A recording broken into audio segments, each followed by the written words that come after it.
Hi everyone and welcome back to Borough Country. I'm Peter and this week is the first episode of our new expedition, and that is to do the rail trails and the riding trails of the state of Victoria in Australia. And we are starting off in Gippsland and we are going to be looking at the rail trails. And the rail trails are train lines that are now disused for a whole lot of reasons. One was they used to connect all of regional Victoria, and that was because of mining, and also it allowed public transport to all those regional areas. And over the years, those mines have closed up, and so the rail line has started to shut down, and subsequent governments over time have thought, well, this is costing us money, we're just going to shut down the whole thing. And that's what they've done in a lot of regional areas in Victoria. So there's those areas that used to be served by train lines no longer have them. But what it has left behind is the infrastructure of those train lines, and that is some of the old buildings which are unfortunately just fading away into oblivion. Some of them have restoration projects attached to them, and they're going to be historical buildings there that are kept because of when they were built and who built them and the area they're in. But what's really important in today's episode is that they left the train lines behind, or at least the area where the train line once sat.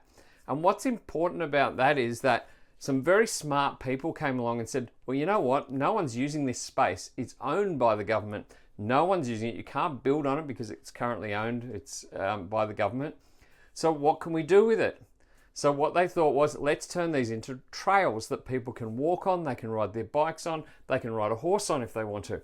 And that is a really brilliant idea. So absolutely thumbs up to everyone who actually thought of that idea, and wherever that was first thought of, great. And whoever thought we should be introducing that in Victoria, great again. So really great idea. And what it means is that you've got trails that are built along train lines. Now, one of the things that people don't always think about with trains is that trains don't go up and down hills really well. So when they build train lines, they build them on pretty comfortable inclines. And how that translates to a walker or to a bike rider is that you don't have really steep hills to go up and down. It's just a long incline. So look, admittedly, some of those inclines can be 1 kilometre and maybe even 2 kilometres long. You might be going uphill the whole 2 kilometres, but the incline itself is quite shallow, and so it makes it comfortable to walk, it makes it comfortable to ride, and it just makes it easy. Now, the other thing about train lines is they're quite wide, so you end up with a pathway that if the train lines were still there, they actually hold the gravel in place. So when you fill those train lines, the gap between the lines with gravel, you actually end up with a really solid pathway. And that's what they've done. They've filled it with crushed rock, and you've got this solid pathway, and then they've gone past those lines to make them a little bit broader in some places. And so you've got this very solid, great infrastructure, which really required crushed rock to be put down to actually make that work. Now, the other thing that train lines did, other than moving coal and moving people, is they moved them from somewhere. And so all along those train lines is a lot of towns, and a lot of little towns sprung up because of those train lines in the past. And people were able to access that public transport and get further into city areas and that sort of thing for work. And so that was beneficial to everyone. But now we've got all these towns. Now, the other thing about this train line, it still links those towns. So what we're looking at as the Borough Country crew goes out and starts having a look at these rail trails, we are going to start at the beginning of each of the rail trails, and we're going to look at the town that it starts in, and then we're going to stop and we're going to do an episode on every town along the way where there is a primary stop in the trail. And we're going to cover great things. We're going to have a look at things like, are there toilets there? Really important. Can you get water really easily there? So if you're riding a bike and you need to top up your water, can you do that? Now, a lot of these trails have purposely had this infrastructure added to it or in those towns so that they support those people that are going down those trails. The other part is, how long is the trail between towns?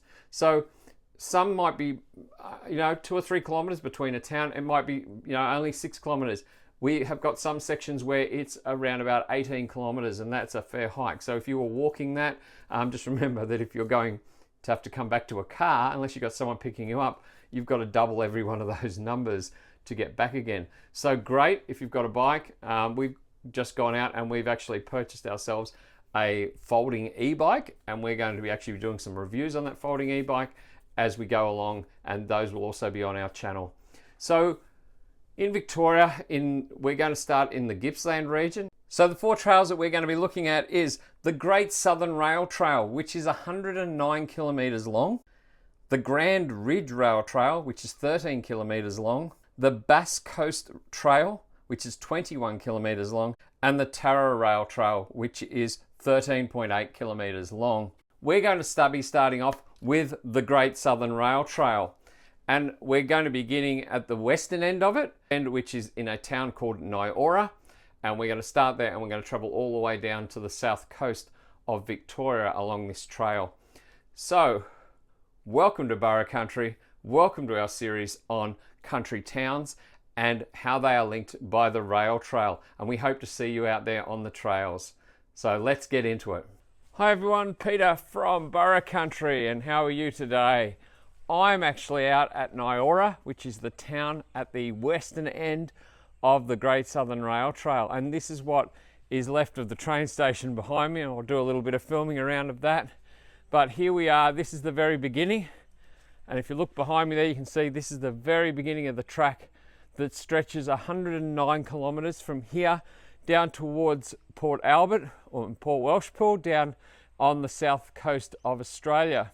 So 109 kilometres away, so there's a few stops along the way, and we'll be looking at all the towns as we go through. So this is Nyora, as I said. So a little thing about Nyora, Nyora started off being called East Lang Lang, and Lang Lang is another town sort of out in front of me, and that town spread out to around about here quite some time back, and this was the easternmost part of that town. When they built the train lines along here and they decided to put a train station in, as we can see there's a train station behind me. It's unfortunately in quite a lot of disrepair, but obviously it's not being used as a station anymore, and there's another building on the other side. It's a good place. It's actually located only about an hour and 15 minutes ish, maybe even less depending on the day, from Melbourne. It's certainly only an hour or so. It wouldn't even take 40 minutes maybe to get to a fairly big town nearby, and it actually is a really great alternative for people if you are looking for cheaper housing, where you can buy your own house and land and have a bit of space around you and get to live out here in the fabulous Australian countryside and still be within driving distance. It's only 10 minutes down that way and you're at a highway. So basically this is actually not a bad place, and there is some big subdivisions being done here at the moment, and this town is expanding. So great place to come and have a family and, you know, get out in fresh air and still be within driving distance of the bigger amenities if that's what you need. So let's go and have a look around. So we're just going to have a walk through here, and obviously you can see this is where the station was, and here you go. That's where the tickets were being sold, and the train master's office. And straight out the other side here is a park with a skateboard park. There are toilets over here somewhere, which I'll just have to find so we can locate them and give a rating on them. But there are toilets here, and there is a little shop on the other side which is not open at this time, and this is about 10 o'clock on a Saturday morning. So I would have expected it to be open maybe, but maybe it doesn't open until a bit later in the day. But there are a few small shops here. Not a lot. There's not much more than that of the town itself in this area. So, but a really picturesque little park, really nicely laid out, well kept, and certainly it's something that's being looked after by the township. So there are toilets here, just up this little ramp here. We're just going to have a quick look. Obviously I'm not going to film in the toilets because that's not how it's done, but there are toilets here. So yeah, so there's a ladies' toilet. There's 2 toilets there, men's and a women's. They're clean. So I reckon they're going to get about, because they're small, but they are clean and they are functionary. So they're going to get 2.5 Burra ducks on the Burra duck scale.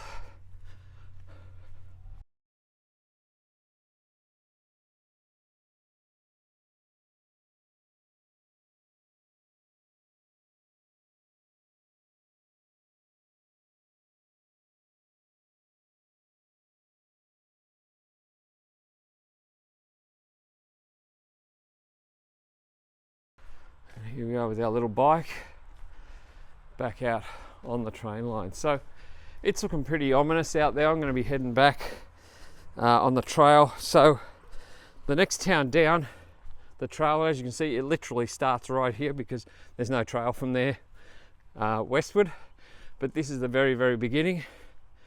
And the next town along here is Loch, and we're going to be stopping back at Loch, and we're actually going to be attending the Food and Wine Festival at Loch next week, and so we'll be including Loch in next week's episode. So episode 2 will include that town, and on the way back I'm going to do some filming and let you see some of the fabulous countryside that is to offer on the rail trail.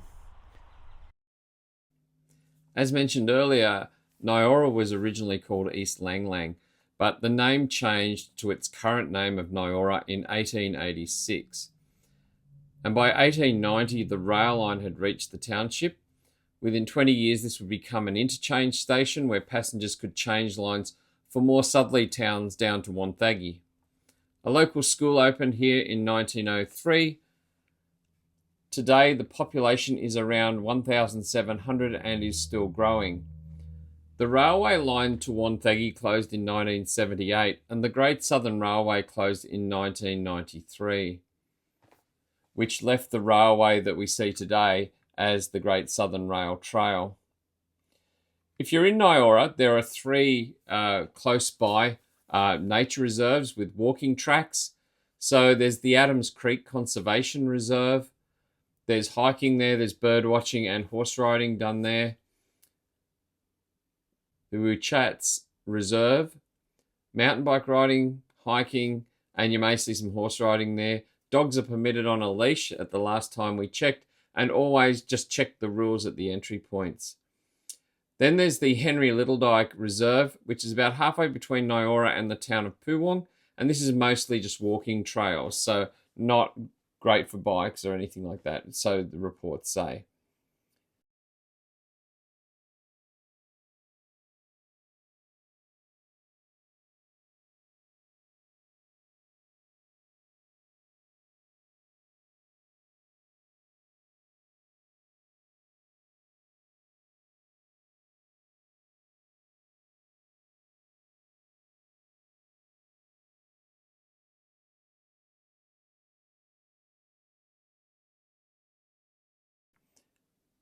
In 1960, a speedway was built in Nyora, supporting locals who wanted to participate in motorsports. So it was started by a group of young guys, and today that Nyora Speedway continues to provide a great venue and holds around 10 major races during its open season, has quite a membership there from all over the state and probably members from around the country as well. And it hosts from speedway cars to monster trucks. It's a venue that provides a family-friendly venue for these events. And remember, you can bring your folding chairs and picnic blankets and that sort of things, because the viewing areas are mostly just hills around the track itself, and you're able to set up yourself as a picnic there. And it is a great venue. It's also located right next door to the Nyora Cricket Ground and Cricket Club. On the ride back, as I've said earlier, this is a great rail trail, and you can see that I'm traveling at a reasonable pace here. And look, there's some other people here on the track walking their dogs, and they'd walk those dogs up from Nyora, so they've taken quite a good walk up this track, and everyone tries to be respectful of each other, and everything will work out fine. And they held their dogs, and I slowed down a lot so that neither one was bothering the other, which is a good thing.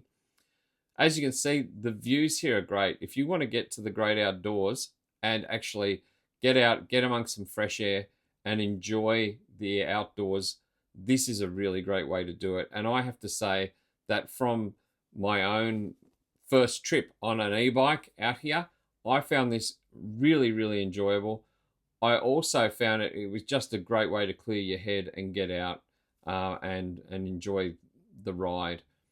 There was a few spots where there was quite some heavy horse trails on it, and so it did get quite bumpy in those areas.